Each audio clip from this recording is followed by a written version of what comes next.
I don't think I can recall a time where I was more excited for a mod release than for an actual game. I guess it's a mix of how good the mod looks and how we haven't gotten much from Quake in the past few years.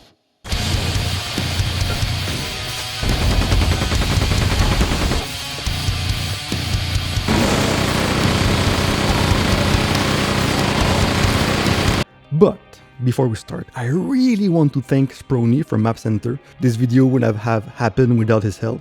Massive thank you to the Call of the Void creators who gave me unreleased footage and music for this project.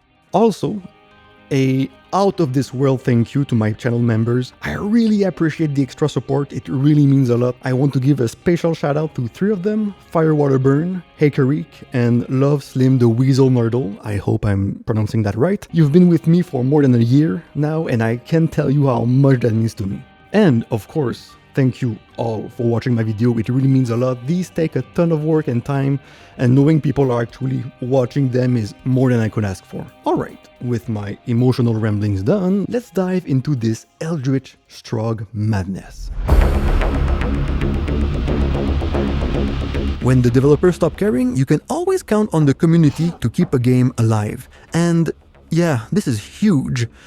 I don't usually make videos focused on mods. I mean, don't get me wrong, if you've been watching the channel over the years, you already know I love to go look for new content, not only to play, but also to use while recording footage. The game I've probably played the most with new maps, skins, or gameplay overhaul is Jedi Knight 2. Every time I talked about it with someone, we never mentioned the campaign. And yes, I still stand by it. Jan Horse Bikini is the greatest mod that game ever got. Force mod can suck anyway. What I've noticed is I tend to prefer mods that bring in new content like maps, episodes, or enemies, but without straying too far from the original game story. So, some time ago, I was doing my usual daily search for an Iron Maiden lingerie pack when I saw a Quake 2 mod pop up that really caught my attention. This was far from a simple reskin, and let's just say the Iron Maidens are now a lot thicker and furry.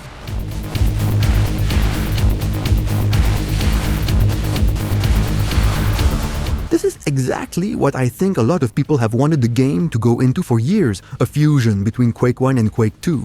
And while it's not out yet, things are brewing behind the scenes, and they're starting to smell really fucking good. They've been dropping new footage, showing off everything they've built so far. So that's what we're diving into today. I'll be using clips shared by the team to go over the premise and some of the visuals they've revealed. But once it drops, you bet I'll be jumping in and recording a full deep dive video. The mod picks up after the events of Call of the Machine. You played as the Machine, a Marine tasked with retrieving crucial data from across Strogg-controlled territory. You deployed 6 other Marines to different regions, each with their own mission, collecting data needed to open a portal to the Stroggmaker's realm. But in the end, it all went wrong. The mission left the Machine trapped in the Void, a dimension between worlds. Now we're stepping into the unofficial lore side of Quake, but it's been built carefully to fit the universe. Trapped outside time and space, with no way back to his original reality, the Machine drifts in darkness until he's contacted by an ancient consciousness, one of the Vadrigar, the gods of the Arena Eternal. We didn't know much about these beings until Quake Champions gave us something more concrete. Earlier mentions were scattered across the game manual or Prima Guide, with only subtle clues and vague references. There was also a final boss in Quake 3 Revolution called Vadrigar, but it's unclear if that was an actual god or just a vessel, something the Vadrigar used to fight without revealing their true form. The one thing we do know, Vadrigar never truly die. They can be defeated, but not destroyed. When they fall, they return in another realm, reborn for the next war. Now, in Call of the Void, this being reveals that after their defeat, the Strogg began exploring other dimensions and managed to capture creatures from the Dreamlands, hoping to use them as raw material in their surgical process. They also managed to imprison and collect defeated Vadrigars, along with monsters previously slain by a powerful warrior, a mortal the Vadrigar had underestimated, who went on to wreak havoc in their realm. Through their biomechanical technology, the Strogg have begun creating a new army of hybrids. Demons enhanced with implants, gods turned into living generators, ogres fused with precision weaponry. Their goal is clear: to resume the war against humanity, this time with an eldritch legion.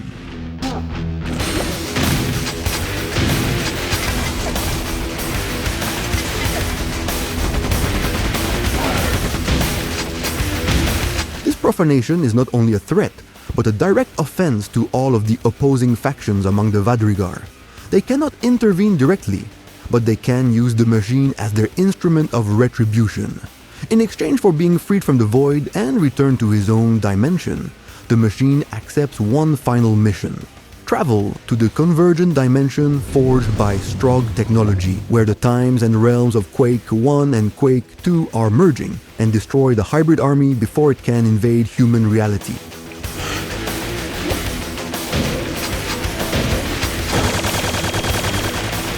Along the way, he must navigate demon-infested temples laced with Strogg machinery, factories where biomechanical monstrosities are assembled, and war zones where the last remnants of each realm struggle to survive. In his path lie what remains of Chthon and Shub-Niggurath, now enslaved and twisted beyond recognition by technology. I'm intrigued to see how they'll make the different environments fit into the actual lore. From what we can see in the new footage, you'll explore not just new areas, but it looks like you'll also return to well-known settings. Here, you can recognize part of the Slipgate complex level, but this time there's clear evidence that the Strogg have taken control of the area, having set up a factory to create units. We also see a place where they're manufacturing the original Slipgates from Quake 1.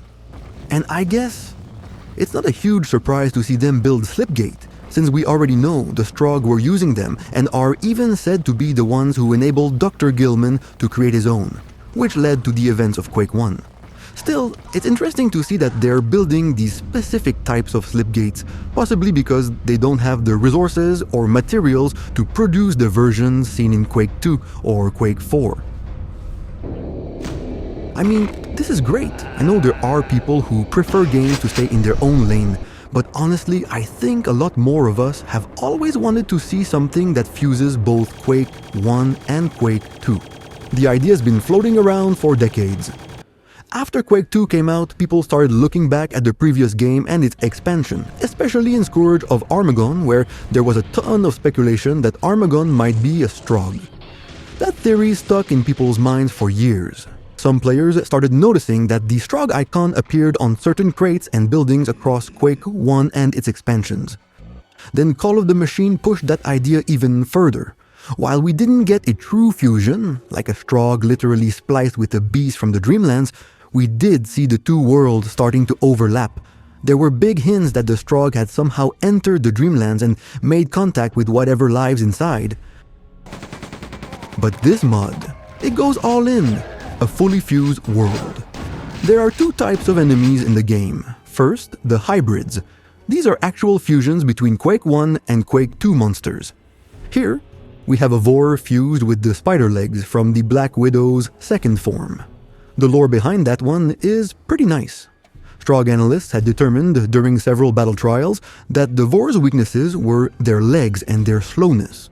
So instead of making them faster, they reinforced their weak points, kept the magic projectiles, and made them heavier and more resilient than a standard Vor.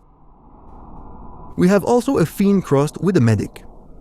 It attacked using the medic's melee strikes, but was equipped with the Berserker's leap system to reproduce the behavior of the original Fiend. And my personal favorite? The Shambler fused with the body of an Iron Maiden and a chainsaw for a hand.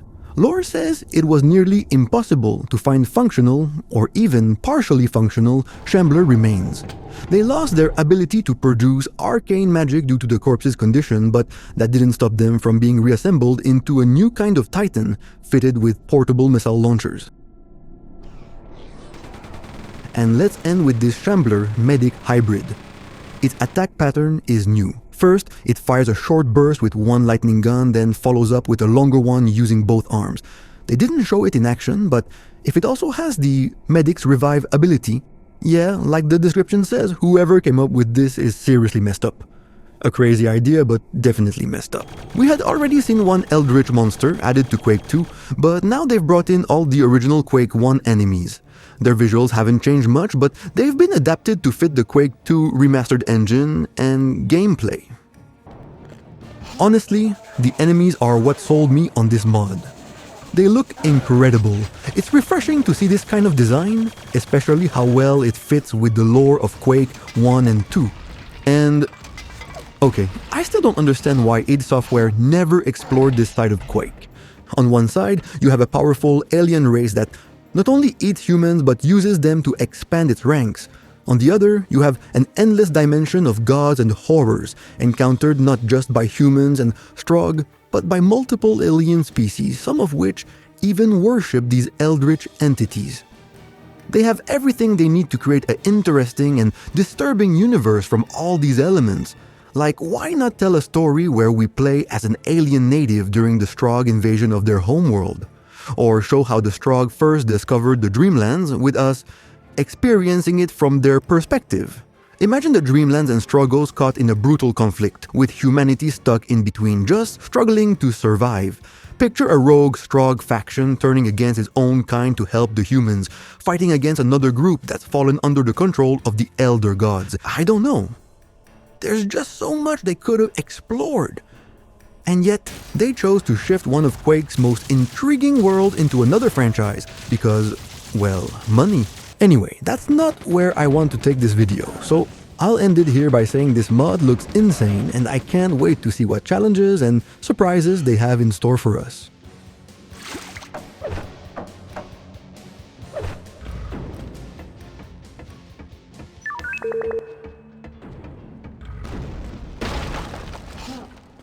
Computer